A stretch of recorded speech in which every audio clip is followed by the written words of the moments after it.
Hello, hello. Welcome to Fine, I'll Talk About It, the podcast where we say the quiet parts out loud. Real, unfiltered talk that's straight to the point and no fake positivity. I'm your host, Danielle Young, and today I'm joined by Dr. Rita Renee. Dr. Rita is a keynote and TEDx speaker, author, a corporate healthcare leader helping women unmute their stories, rise with courage, and lead from a place of authenticity. On today's episode, we are discussing our journeys as domestic violence survivors, the importance of open conversations about healing and faith, and our shared mission to break the silence and stigma around abuse. Dr. Rita, welcome to Fine, I'll Talk About It. I'm excited to be here. Thank you for having me. Yeah, I am super excited for you to be here. Domestic violence is not a topic that anyone really wants to talk about, especially those of us who've been through it. But it is super important that we talk about it because I feel like one of the number one stigmas out there that women think is they're alone, and there's no end, there's no healing. Why don't you start off by just telling us a little bit about you, and then we'll hop into your story. Sure, thank you. I'm just a mom. I'm a wife. You did Just a mom. just a wife. That's my superpower, right? But I have 35 years in nursing experience, including over 2 decades in the national corporate leadership. I'm a founder of Ultimate Powerhouse Coach, a platform where I create to help women come off mute emotionally, spiritually, and vocally so that they can step into their God given identity and with confidence and clarity. And my work kind of centers around that. It intersects with leadership because it also includes healing, faith, and a voice. And I support women who have lived through trauma, rejection. All of us have rejection, disappointment, and long seasons of silence, and teach them how to reclaim their voice, their boundaries, and their authority with resilience and integrity. Yeah, wow. We are a lot alike. We're sisters. I feel like we're kindred spirits. I do too. I think you're probably a soul sister because our stories are pretty similar. We coach along the same lines. Why don't you hop into your story? Start wherever you want to start. Sure. When I grew up in I say a loving home. You know, as children, everything we see things in a different lens, right? Even though it's chaos, we don't see all of that. But from the age of 5 to age of 10, I was molested by my uncle. And my uncle was 7 years older than I was. So when my mom or my relative they went off to work, we stayed together. And during that time, it was silence. It began with the initial, innuendos and the touching and things of that nature. And as I began to grow up in that environment, there's something that happened to me at the age of 10. I felt like it was an inner strength from God to say, stop no more.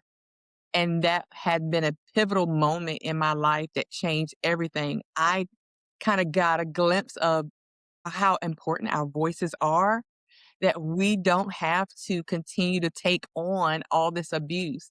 But even though, as a child, I did that, I still went through abuse, whether it was in relationships, with friends, being that one that say, "Hey, I'll give you my lunch," or "I'll give you this." And even as I got older, it was so weird.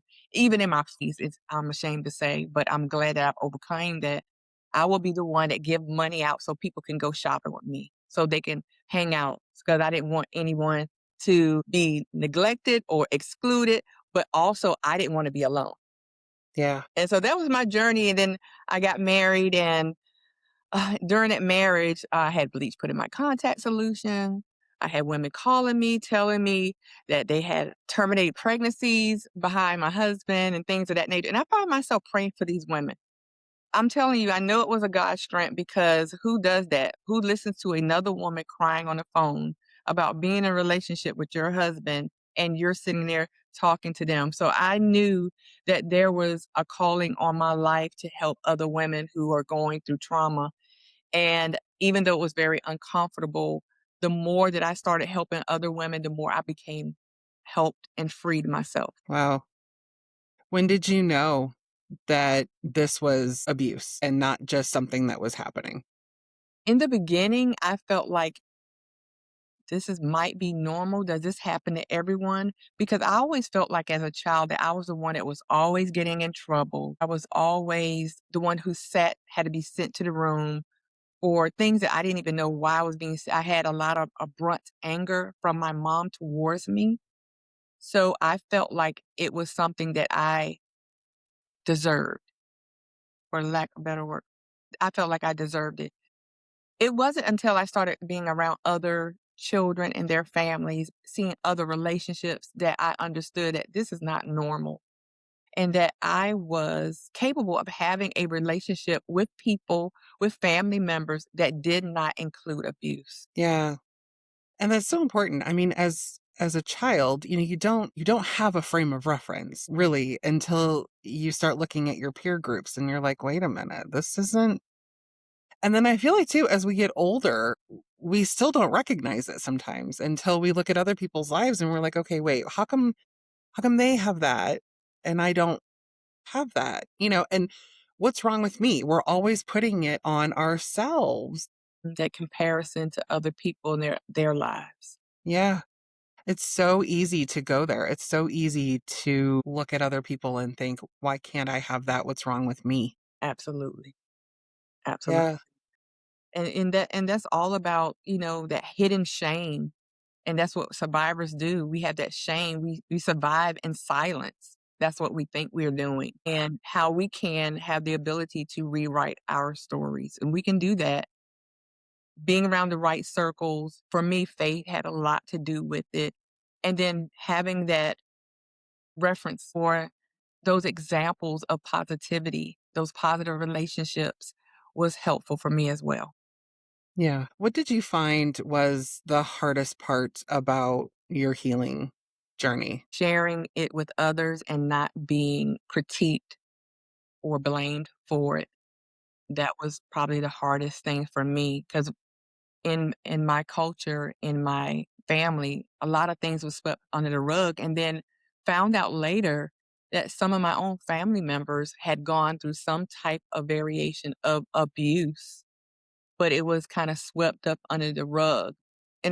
I did not wanna live my life like that, and I have 2 girls, and I was very protective of them once I had my girls, and I did not want we had very open conversation as they were growing up about who, was around. I was very particular about those people that were around them as well. Yeah. Yeah, I think the perspective definitely changes when you have children, Mhm, especially daughters, because when I left my relationship, my daughter was 3 weeks old, mhm, and I knew, like, I do not ever want her to experience this. absolutely. It changes so much. How did you know when it was time to leave your husband? I began to feel lost. Like, I didn't know who I was. I didn't I didn't feel like I had a voice. I felt like I was in prison, Yeah, and when I got to the point that I felt like I had nothing and I didn't wanna live anymore, I knew it had to be something different, and I can remember as it was yesterday. I remember being in this big, beautiful house, and I'm in the kitchen, and I turned to him and said, "I'm leaving." And he said to me, "No, you're not, because I've been there for 16 years. Why would I leave now?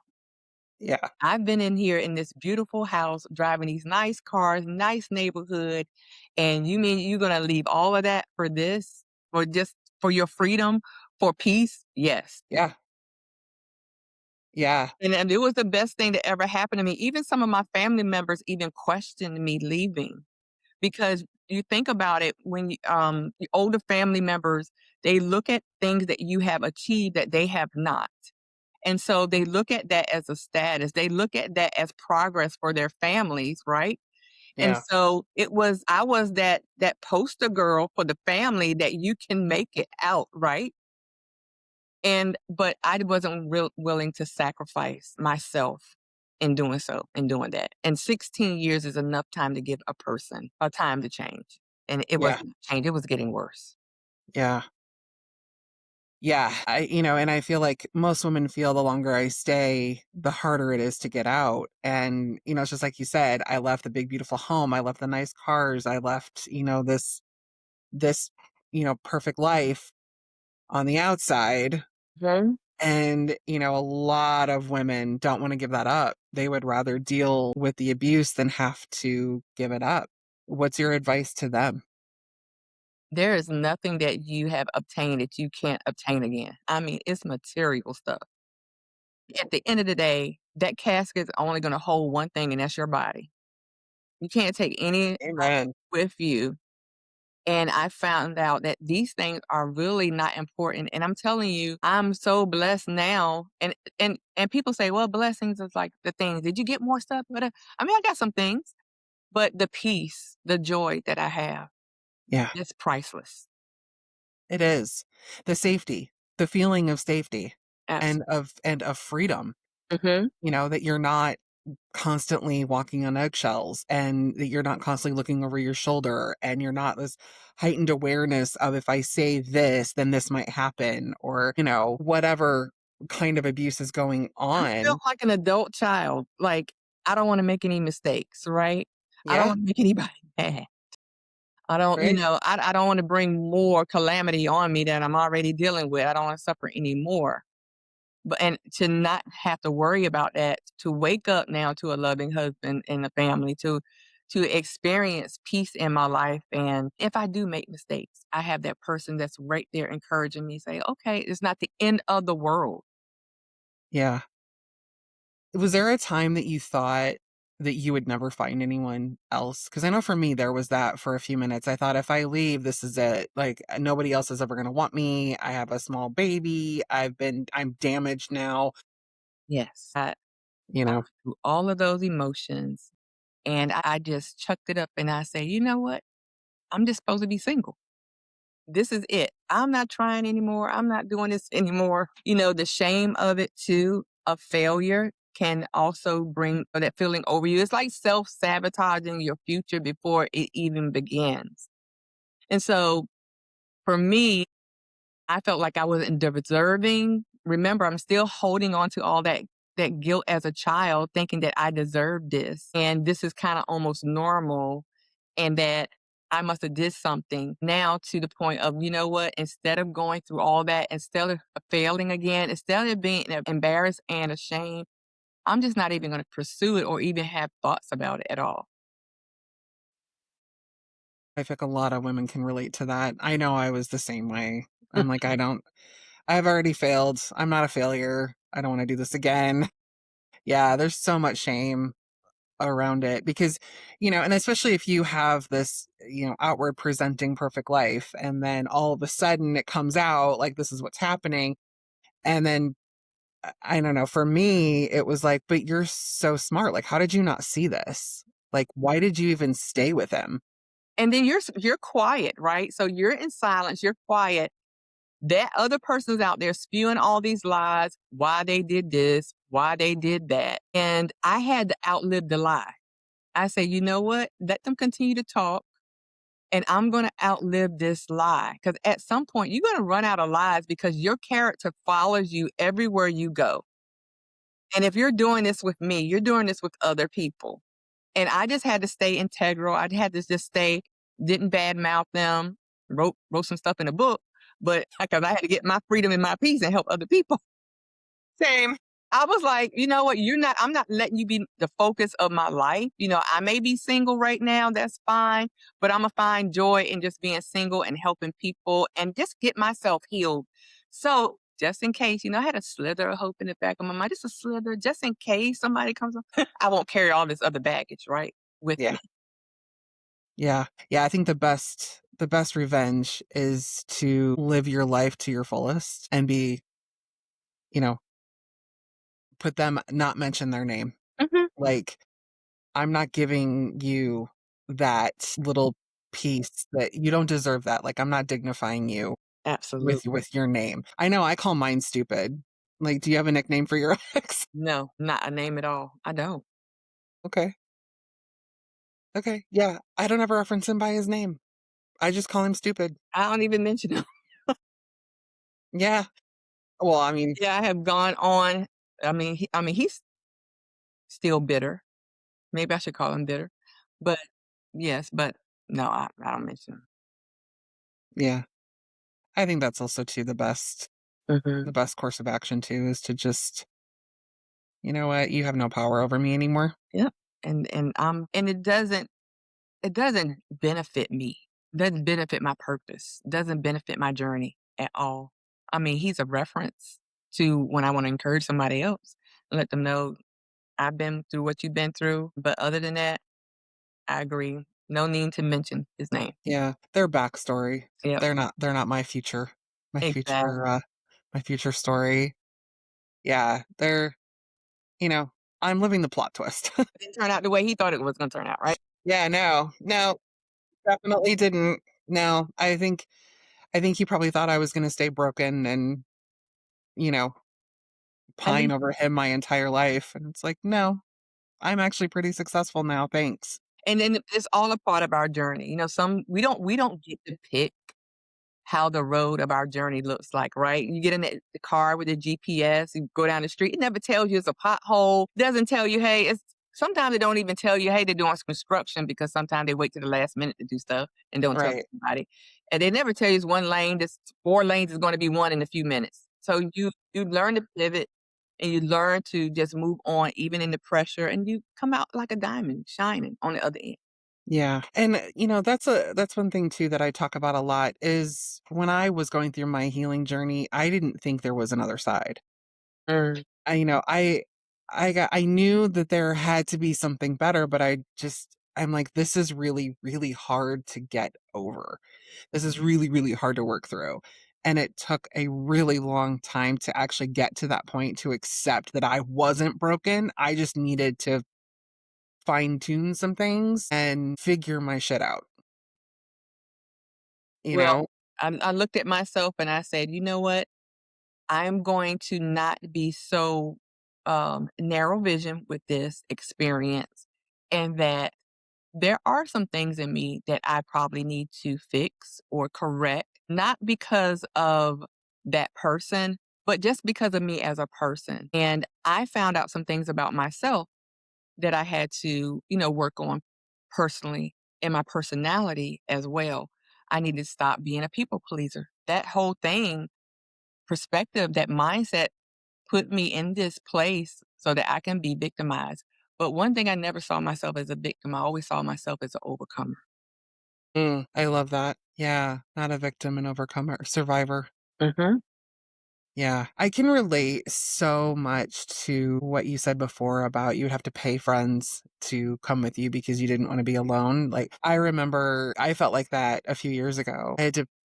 If I wanted someone to come and like if I was having a party or something, or like I had a painting party and I had to pay for everybody. Otherwise, I felt like nobody would come. Hmm. And that's such a sad, sad place to be. But it goes back to that childhood of always feeling like an outcast, like I don't belong, like something's wrong with me. No one wants to be around me, you know? And also, sometimes you have to be careful too. It can flip to the other side that you may not realize. You can start coming out of getting free, right? And people don't even want to celebrate your freedom. They don't want to celebrate your success that you got out of that relationship. They liked you more when you were suffering, when you were, sad and you needed to cry on somebody's shoulder. You needed them. But now the more that you start spreading your wings and you get that freedom, they feel kind of not as useful as a friend Mm, anymore, and they don't want to be around you anymore because now she thinks she's better than us now. I had that yeah, too. 'Cause sometimes people love to I'm not gonna say love, but it makes them feel better if you're not doing as good as they're doing yeah, in their relationships, professional, whatever it is. And sometimes people will manipulate and use that as a place where they can lord over you, or you'll need them more than they will need you. yeah. And I feel like when we're not healed, we attract those people. Yes. Yeah, I know I've had to let go quite a few. It's okay. Yeah, and that's okay. I mean, they're there, on our journey when they need to be, and then we just gently let them go and wish them well on theirs. No hard feelings. Yeah. Doesn't mean that you're a bad person. Right. Absolutely. So what did your healing journey look like for you? You left Mhm. and then what? Like what comes next? And I stayed with, family. I slept on their floor with my sleeping bag. I was basically homeless. I packed up what I could, put it in storage, and that was it. I moved to a whole new state, and I felt like that was a place that I needed to be, and the reason why I moved to a new state is because I didn't want the voices of other people in my ear telling me you should have stayed, causing me to go back. Because I knew once I made this decision, I was not gonna go back. Yeah. That's why I stayed so long, because I know me. I said, I'm gonna do all I can to make this work. Once I leave, I'm never going back. And so I moved to another state so I wouldn't have to hear anybody tell me what I did was wrong and I should have stayed. Yeah. Well, I feel like too, you move to another state and there's just more freedom in that. Mhm. Mhm. It's like I'm leaving my past. I literally just left my past behind. I have never lived outside the state at all. I've never lived out alone. I was never I was always in relationship with my husband, and I never lived alone, so that was a big step for me, and it was a great big step of faith for me to do that. Yeah. What types of did you do therapy or what types of, those healing modalities did you do and what worked? What worked for you? For me, what worked was being centered around faith believing people. That worked for me. I did not go to traditional therapy. However, I had people who were therapists. Like, I didn't go to the office, but I knew therapists.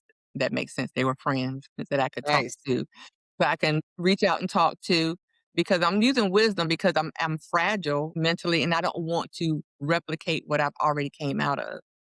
And to ignore the fact that you need help and you need someone to guide you along the journey, that can be naive and reckless. So I didn't want to do that. I didn't want to repeat my old steps. I wanted to find out what was actually wrong and why was I in this relationship so long, so I would not make the same mistakes again. That's so smart. Nip it in the bud so you Yeah. don't repeat the cycle. And a lot of us don't get that. We think, oh, well, okay, I'm out of the relationship. I'm healed now. No, you're going to bring it wherever you go. It's permanent baggage. Absolutely. And it shows in your relationships and communication, being sharp, being guarded, not letting people in and all that. And I was like, this is not good for anyone to do that. Yeah, no, it's not. And you're just taxing your body. You're taxing your nervous system. Let's just put aside the fact that you're ruining all of your future relationships. I mean, look at what it's doing to your body. And, that's one thing I stress now. I have, two autoimmune disorders because I didn't let that go.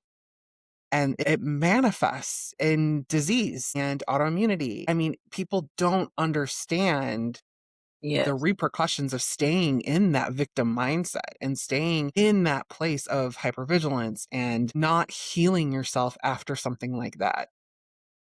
Yeah, exactly. I remember one of my professors said, you know, you're being unforgiving and you're being, hating this other person. It's just like you know, you're taking the poison, but you're waiting for them to pass out. You're waiting for them to die. You're waiting for all the bad stuff to happen to them. Found. Yeah. Yeah. We don't have control over them.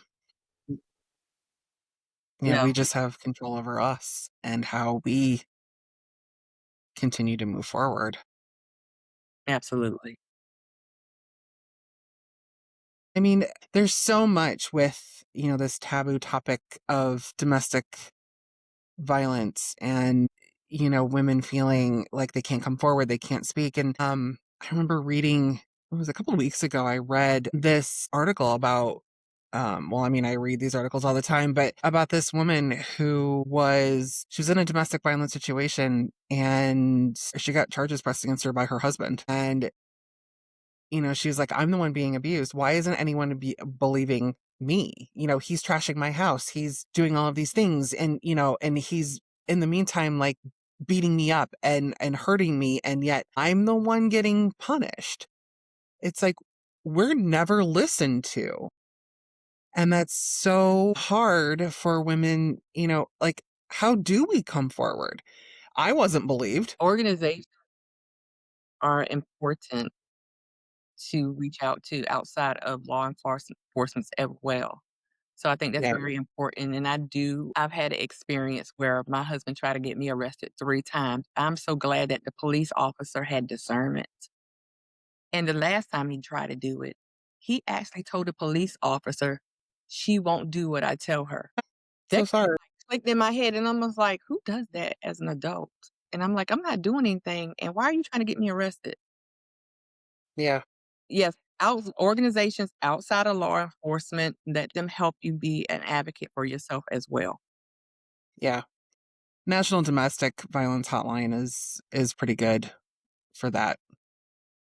And then, of course, Tennessee, the last state that I would think would ever enact a law for domestic violence registry, which I've thought this all along, that there should be a domestic violence registry, and they finally put it into motion, which hallelujah, hooray for them, because this, I mean, you should know who you're dating.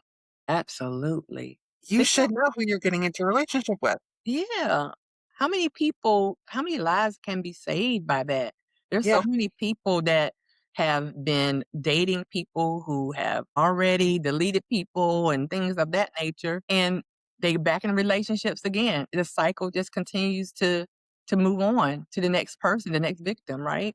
yeah, absolutely. They'll, if they're ever convicted of domestic violence, they come out of the system, and then no one deals with them in, ways to remedy that behavior. And then they just go back, hop into another relationship, do it again, you know, and God forbid another woman dies or someone else gets hurt or a child gets involved. These are serious things. And I feel like we as a country just don't take this seriously at all. Yes. And it can seem that way too, when especially when it happens to you when it's in your neck of the wood. And I just say for us to continue to voice our opinions, continue to voice our concerns. Don't get silent because that's the last thing that we need to do is to be silent. We need to unmute our mouths and be an advocate, not only for ourselves, but one another. Yes, absolutely. And we need to be believed. I know a lot of people are like, well, he would never do that. Hmm. He's not that kind of a person. It's like, well, but do you live under the roof with this person 24/7? That's so true. Like I said, there's somebody that's gonna believe us. We just keep talking, and when you're in that situation, it's like, well, I need the people I think we get more concerned of the people that are surrounded to us, that love us, that are in that close-knit family for them to believe. But I'm saying somebody needs to believe, and if it's not your family members or the people that's close to you, then go outside of that because there are people who will believe you. And that Yeah. was my issue. My concern was about because I told my mom believed me, my brothers believed me, and my brothers are younger than me. I didn't tell anybody till I was 19. But guess what? Even though I told my aunt, even though I told my grandmother, they didn't believe me. They still had him hanging around and things of that nature. And why? Because Why didn't they so believe you? conditioned of sweeping things under the rug, not wanting to upset the family member, wanting to make sure the shame wasn't on their family instead of protecting the actual victim. And Yeah, that's why you have to tell somebody outside of your circle sometimes. And if they get it, those in the circle get it, then that's fine. But if they don't, we're not going to worry about that. We're going to move on because we're going to tell our story and not be ashamed about it and not apologize for it. right. Right, because it didn't have anything to do with us. Exactly. It's not our fault. Right. It's not your fault. It's not your fault you were abused. Right. Absolutely. It's up to the people who are supposed to be protecting us as children.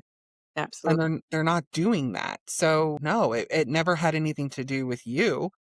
And I want people to hear that. It doesn't have anything to do with you because you are being abused as a child or you're in a domestic violence situation. Correct. It's not about you. You are not a bad person. You know, you're in a bad situation and you need to get yourself out of it. I like it. Not a bad person, just in a bad situation. I love that. Yeah, that's all it is. We take this stuff so personally. We take it and put it internally because that's what we're conditioned to do, Yes, right? I ma'am. grew up in the same type of family. So we've had everything under the rug. We handle it within the family. No one needs to know anything. You don't air your dirty laundry. And I said, no, this stops with me. Right. You know, it's generational too. It's just passed down from generation to generation to generation. And it's up to somebody to stop it. To say something. Absolutely. Yeah. So let's talk about your mission. Mhm. Let's talk about what you're doing in the world as far as helping women with dealing with their trauma. So my mission is to give women a space where they can heal, right? Help women unmute, to come out of silence, come out of the shadows, off the sidelines, and then tell their story with clarity and conviction. Because a lot of people, they will kind of change the way their perspective of how that person went through that trauma. And I'm saying that you stay convicted about your experience and don't change it for anyone just because they're uncomfortable with your story. We exist to create a safe place. And that's what my organization, that's what Powerhouse Speakers Unmute do. We want an honest space where women can reclaim their voice after trauma, rejection, or seasons of invisibility. Because sometimes you feel like you're so in the shadows from the shame. Now, how do I make myself visible to the world again, right? And learn how to speak their truth without shame. And that's the most important thing that we do. So we guide women from a survival to significance. And that's the thing. You are significant. You survived this, but there's a significance not only in your journey, but your life. And not erasing their pain, but transforming it into purpose, leadership, and impact. I love that. Love, love, love, love, love that. I had a question and now I don't remember it. I hate it when that happens. I always have these like really good questions in my Yeah, head and then spitting them I out get so too. caught up in what, what people are saying. They go whoop, out of my head. Oh gosh. Oh, now I remember. What would be your advice if somebody is listening right now and sort of, you know, feels what you're saying Mhm. and can recognize herself in these patterns in some of these instances when and she's thinking, you know, I don't think I could be homeless. I don't think I could leave. I don't know how to leave. He might come after me. I have kids. I have a dog. I have, you know, this life that I can't just leave and uproot. Like, what would you say to her? But first of all, you have to make sure that you're in a safe place, right? And so you don't want to do anything that's going to cause you to be unsafe where you are. But you also have to go to a place where you can also voice your concerns, where your safety, police, whoever it is, organizations that can support you in this transition, because it may not happen overnight, or it may need to happen right away. Protect your peace. That's part of your purpose. You have to protect your peace. And if your peace is not where you are, you have to go to the places where your peace is. And it may be a shelter. It may be living with someone else. And it's okay. And don't look at this transition as the end of the story, right? Don't look at this transition, it's just temporary. Then now that I look back on it, I'm like, you know what? Take notes. Let this be.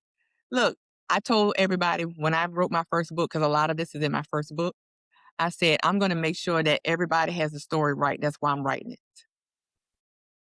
And then I'm going to benefit from it and profit from it. Right.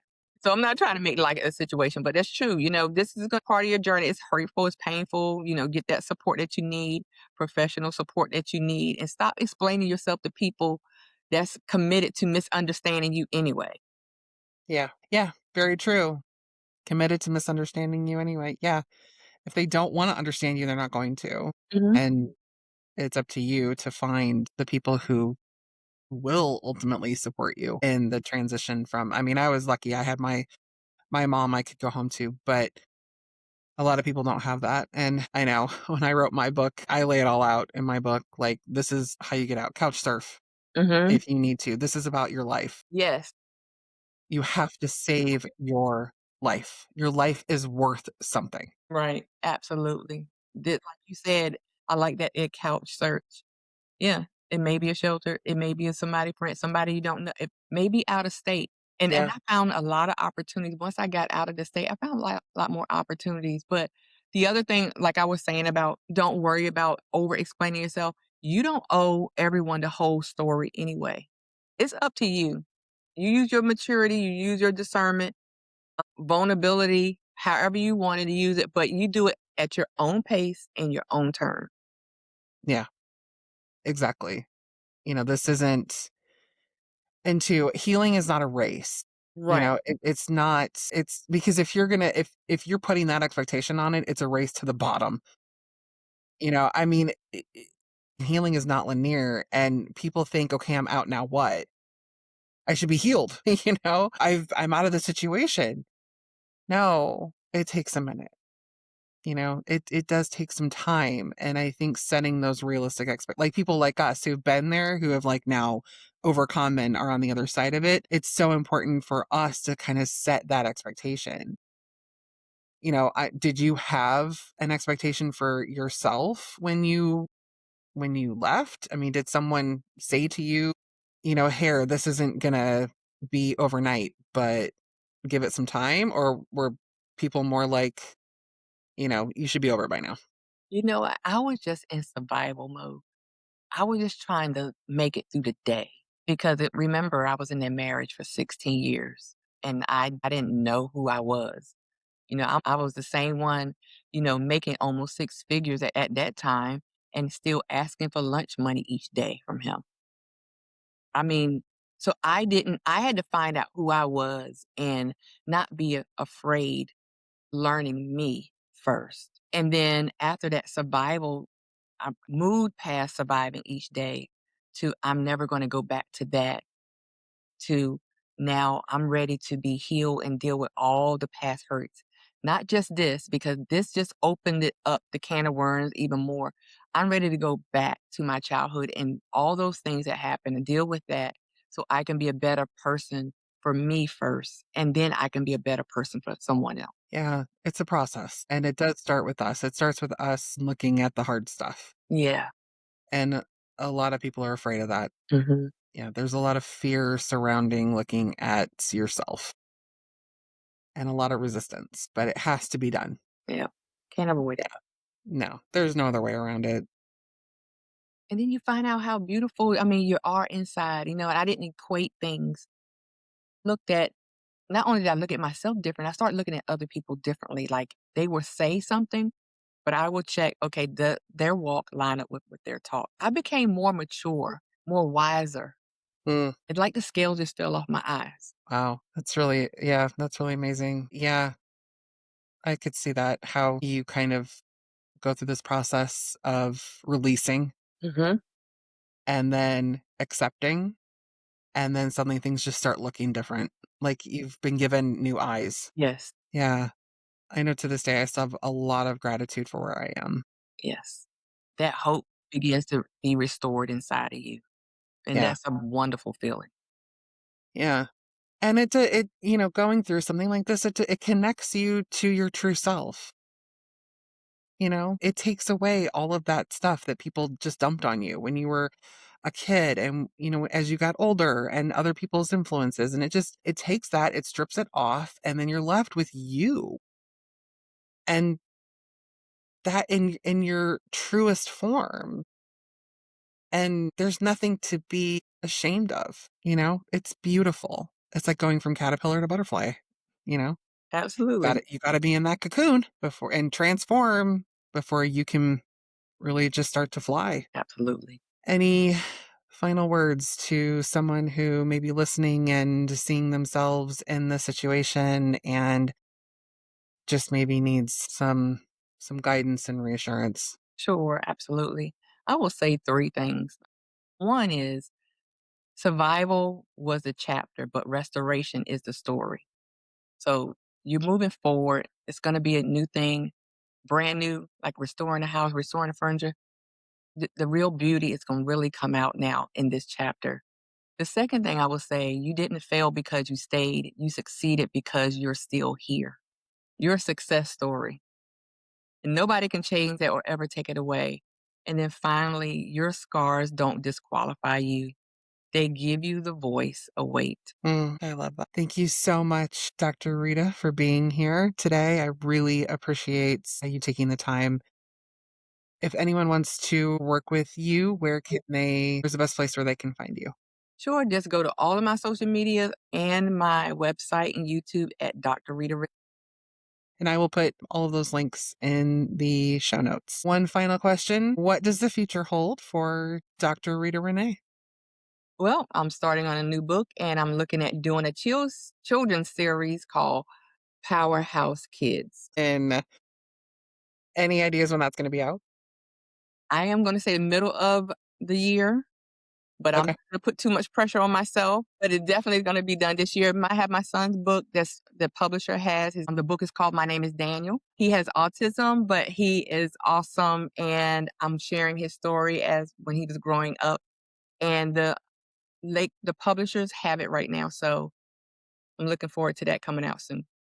Fine. Well, congratulations on the books, the success, all of that good stuff. And thank you again so much for sharing your story and sharing your truth with all of us. Awesome. Been a pleasure being here with you. Yeah, thank you. And thanks to you for hanging out with us on Fine, I'll Talk About It. If today's episode got you thinking, hit follow or subscribe so you don't miss what's next. And if you want more real talk, more perspective shifts, and more finally someone said it moments, leave a quick review. It helps other people find the show. You can connect with me on Instagram at Inspired Action Wellness or my website, inspiredactionwellness.com, for more inspiration like this. And we will see you in the next episode.